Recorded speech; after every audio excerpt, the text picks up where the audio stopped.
Welcome to the Advanced Swimming Performance Podcast, sponsored by Commit Swimming, the smartest workout log. Just type a set and Commit instantly calculates the data for you. To learn more, visit commitswimming.com. We highly recommend it. My name is Jenni Brozena. I'm here from Aqueous, and I am joined by Dr. John Mullen from Swimming Science and Core Physical Therapy. How are you? I'm doing well. So, I hear you have some stories for us. Yes, not only did I find a new sport that I've decided I'm just going to naturally be good at, I also had the distinct pleasure of sitting on a nest of fire ants and learn. Oh, wow. Well, that had to be light up your day, to say the least. It lit up the following 3 days, and I believe that I have some scarring, so I did learn what that is like, and it is definitely different than mosquito bites, but I think I counted about 35 bites. Oh. Brutal. Absolutely brutal. But I discovered flyboarding. Okay, tell me about that. Anyone that does not know about flyboarding, it's pretty much the coolest thing that I've decided, and I'm naturally gifted at it, even though I haven't even tried it yet. I've just decided. Got it.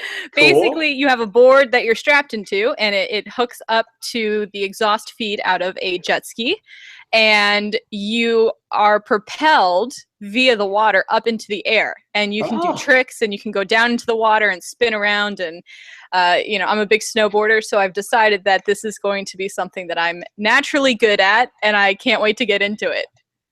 I actually have seen some video of that. That stuff looks crazy. So that's your cup of tea there? I think that that's potentially where the next podcast might have to be held, is if I just come off of a training session. Oh, okay. Considering that I actually try it.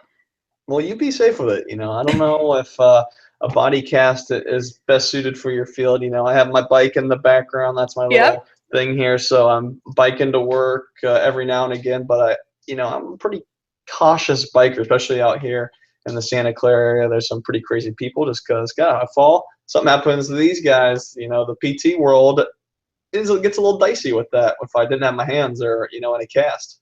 All right. Well, for all of our listeners, if all of a sudden we have a podcast and we're both in Santa Clara, it probably means that I'm in a full body cast and John is trying to rehab me. Oh, there you go. Exactly. Well, that's why I got to keep my hands good to go. There you go. But we also need hands for, strength training. So obviously, strength training is a topic of debate. We've had discussions before about Dryland and Dryland applications. But for this one, we're really going to be discussing how, or the main question is, does strength training improve swimming performance? Dr. Brent Rushaw, the world-renowned researcher and also the man behind USRPT, at least getting all that together, has come out suggesting that he feels strength training does not improve swimming performance. So we want to kind of delve into that. We are going to discuss a little bit about the research and then also just different theories and then common sense with it, because when it comes into any type of training, whether it's strength training, nutrition, mental training, swimming training, performance is always just one aspect of it. Right. So we've got to be able to keep that in perspective. It's easy to think, it's either yes, it's either no, and it's either this variable, yes or no. But it's one of those things where there's a lot of factors involved, and there's a lot of individuality that needs to occur. And then there's also the long-term outlook of it all. I know we all believe little Bobby, and I don't know, Renee are going to be Olympic. Susie, Renee, my best of buds here. We all know they're going to be Olympic level. Katie Ledecky, Missy Franklin, Michael Phelps in the future. But we need to make sure we are keeping in the long-term perspective. I had a youth swimmer here today, a 12-year-old girl, very talented young swimmer in for a summer shoulder. And, she's right up her alley. She'd probably be listening to this podcast. She's a swim nerd. Awesome. She's telling me Sarah Sjöström's one of her favorite swimmers. I'm like, what do you talk to your friends about? Sarah Sjöström, come on, who knows this? So we have to just keep in mind and help, build the fire for long-term development like we've discussed, and long-term outside of the sport perspective as well. So why don't we just start talking about maybe what are some of the general benefits of strength training for swimmers in the short term, but also maybe globally their long term as well. So what are some things that strength training can maybe help out with?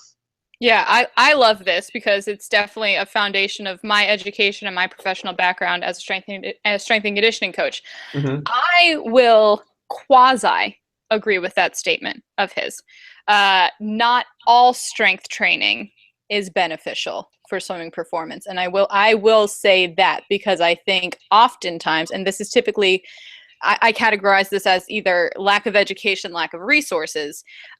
If we see swim teams saying that they have a strength and conditioning program, but really what that is a group of fitness videos that you ordered off of an infomercial, I will say that probably not going to be super beneficial to your swimming performance. Probably, obviously, blanket statement, but Yep. I think, yeah, let's break down the actual professional background quality education of strength conditioning. Ultimately, what we're trying to do is manipulate certain aspects of the body to move well enough to perform at their peak capability. That's what we're trying to accomplish, right? Any work that we do in the gym, you're in the gym. You're trying to support what you're doing in the water, right? Definitely. Otherwise, you'd be a competitive either bodybuilder or powerlifter, because then your whole world would be in the gym. Hey, a lot of swimmers are there, right? Right. Yeah. So, I like that you said globally. Globally, what are we trying to do? Within the world of swimming, I want to have really great horizontal control, vertical control, and control right about the midline, rotational control. So when we say all of that, you did not hear me say great squat. You did not hear me say that you could do 50 push-ups. We're saying we want to have really high quality movement vertically, horizontally, and rotationally. And I think that's how we have to start any strength program. And that's initially what I look for when I'm reviewing any program, is what exercises, what movements are we choosing within those three areas first and foremost, to see if it even makes sense for these athletes. What do you think about that as a starting place? No, I think it's huge, and I think oftentimes we get into the mindset of strength training as using dumbbells, using the traditional form, but it really can be much larger than that, especially with the early specialization of young kids doing just one sport. So being able to expose them to a plethora of activities, a plethora of movements to help teach them movement competencies and the ability to acquire new motor skills, I think really is quintessential and important aspect of the whole process when we start thinking the long term. And obviously, research will always have a tough time with this because there's so many variables. How can you research kids doing these things over such a long period of time? Obviously, they're not going to be, randomized or controlled. But just trying to teach them and teach them the ability to learn new things, you would think we could go and take a step and say if they can learn things quicker, hopefully they can learn swimming skills quicker, which we know is really the name of the game. And I think you nailed something that we echo here at Core for our personal training side.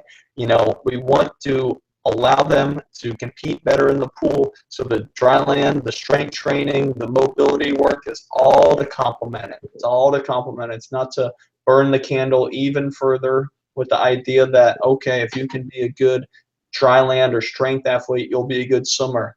That's not the case. There's not a one-to-one correlation or transfer there. But hopefully we can give them some of these inherent skills. We can keep them healthier. We can work on muscular imbalances to improve their aerodynamics or hydrodynamics in the water. We can improve their range of motions to do the skills that they're trying to do in the water. And this is where elite strength training and personal training is coming about. And unfortunately, a lot of means, like you said, watching videos online, being on your phone app that you got for your Dryland training, eliminating communication, eliminating team building and bonding. That's where a lot of Dryland pitfalls and problems I start seeing are occurring on these team programming. I love it. I love that you said team programming, Yeah, because we who got else a does message team from Commit Swimming. programming and could help out with that? We got a yeah, good message from Commit Swimming. As we all know, it's important to track workouts if you want to improve training. The most effective way to track workouts is by using Commit Swimming. Once you write a workout with Commit, you'll never need paper, pencil, Excel, or anything else. Not only does Commit understand swimming lingo, but it also puts personal graphs of your training history and makes it easy to share workouts with each other. You can access the application on any computer, phone, or tablet. So go on commitswimming.com to try it out. I think that a big thing that we need to kind of educate on in terms of strength and conditioning is the proper way to start a program and then progress through a program. When we look at a training program, we want to make sure that the athlete can train well within a closed kinetic chain. So do you have a stable base of support within the ground? And that's what we mean by closed kinetic chain. Do either your hands or your feet have a stable base of support with the ground? And then from there, we can then keep either both hands or both feet and manipulate that surface and make it a little bit unstable. From there, we can then go and progress to either single leg or single arm and have it be more stable. From there, then you go and still go single arm, single leg, and have the surface or weight or something be unstable. And I think that formula is something that we use all the time, both in rehab and performance, and definitely across so many sports. But I think we need to make that widespread knowledge for the coaching staff, that when you are progressing or creating a program, no matter, budget concerns, education concerns, time, resources, all of that stuff, that's a really safe formula to follow in terms of building a strong athlete. What do you think? No, I couldn't agree more. And I'm working on an article right now. We'll see if it gets completed. Sometimes I start articles and then I go on a different route. That's how it goes. And it's talking about, once again, these dryland pitfalls and how if you want an elite program, you need to start setting the foundation up at a young age, and you need to educate the coaches on what the long-term goal, what the long-term progression is. And this also applies to strength training if this is something you're going to be implementing in your programming. And simply, like you said, having videos, having a Dryland app, that's not going to cut it, because it really requires real-time monitoring, real-time feedback. And to be able to do that, the coach needs to be educated themselves about these principles. I have a Dryland for Swimmers product, and it's got over 100 pages of text, because understanding that is huge. I can just pump out programs or write you stuff, but think about it in the swimming world. If you have Michael Phelps's workout, is that going to create Michael Phelps for little Bobby, little Renee? No. Heck no, and every swim coach knows that. So why is Dryland or strength training any different? It's bogus and it's nonsensical. Open your eyes, and as a coach, you need to not be someone that's, just assuming one thing and the other. We have to think about how important all these things are, and if you do think it is important, you need to educate yourself or find someone who's educated, and then you need to, the job's not done there still. If you have someone say you have the best swimming strength coach in the world come over to you, you need to educate them on your philosophies, what you're doing in the pool. So you need to stay involved, so it's never going to be an easy thing. You can't be lazy on it as some coaches. And I'm sorry, I'm going on rant. I love it. Rant here, but I get emails, I get questions, I deal with all these freaking injured swimmers that sometimes it's exacerbated by poor and lazy Dryland programming. I love that you said lazy, because I think oftentimes we say convenient and sometimes it is just lazy. Now, anytime both myself and the company Aqueous, we love going into teams that just need a total overhaul, whether it's a brand new aquatic facility, whether it's a team that's kind of been struggling. I love a challenge of going in and helping with a cultural change and a training change. But the thing that we always say, you got to give us 1 to 3 years. You're not going to turn a program around. You're not going to see results in your swimmers overnight. And I think that's the big thing when all of a sudden we have YouTube at our fingertips and fad training only a 1-800 number away for $19.99. You think that you can just go and buy this, and all of a sudden your team has a quality Dryland workout, quality performance workout, quality sports science, like all that stuff. And it takes time, because everyone needs to buy in and you need to build the foundation. Otherwise, you're doing more harm than good. And I would rather have a team say, I have no plan, but I am looking for a trusted resource. I'm actively seeking the best trusted resource rather than going into a team that says, oh yeah, well, we do this thing that we bought off TV. We do this thing that the soccer team uses. We do this thing because we did it 20 years ago, so it must make sense. That drives me crazy. I'm right there with you. So I think getting out of the laziness, like let's kind of push the conversation a little bit. If a team only has a deck, which I know that's very common, if you only have a deck and you rent pool space, and that is one of the challenges that you face, there's still a way to have quality dry land, right? You can purchase, you can budget for your team to have an experience that includes high quality training, so long as you're willing to get creative or seek professionals that can be creative with the training equipment that you have, with the time management, and with the progression and periodization that your program entails. I don't like the excuse that because you don't have a gym within your aquatic facility or attached to your team that you can't have quality dry land. I don't like that excuse because we can get around it. Oh, I mean, I'm preaching to the choir, but I agree with all what you're saying. I mean, it is going to take time to make this shift, that's for sure, because not only it's re-educating your coaches, reconvincing them, buying them in, it's also doing the same thing with the swimmers, okay? Oh, gosh, anything different is tough and challenging, and some things that they need to start to see the changes, and you need to kind of put your money where your mouth is, where it is, if you're going to be making this shift. And you have to just, like you said, you can't bounce around. You need to stick with it and show them that this is going to be the plan. This is how it's helpful, and it takes time for them to see the changes, to understand it and everything. And like you said, excuses, everyone's got them. It's one of those where, I don't have equipment. Show me, give me an Olympic level swimmer. We'll do a single arm push and I'll push up and I'll do some manual resistance on their shoulder or around their back. Show me that they can pump out 6 of those, and I'll be, giving them praises as a good dry land athlete. And there's things you do that single limb squats with manual resistance, single limb deadlifts. I mean, all these things. You could do this on a freaking mat in your house, in the bathroom, wherever the hell you have. Okay, you can make programming very challenging and very safe and effective.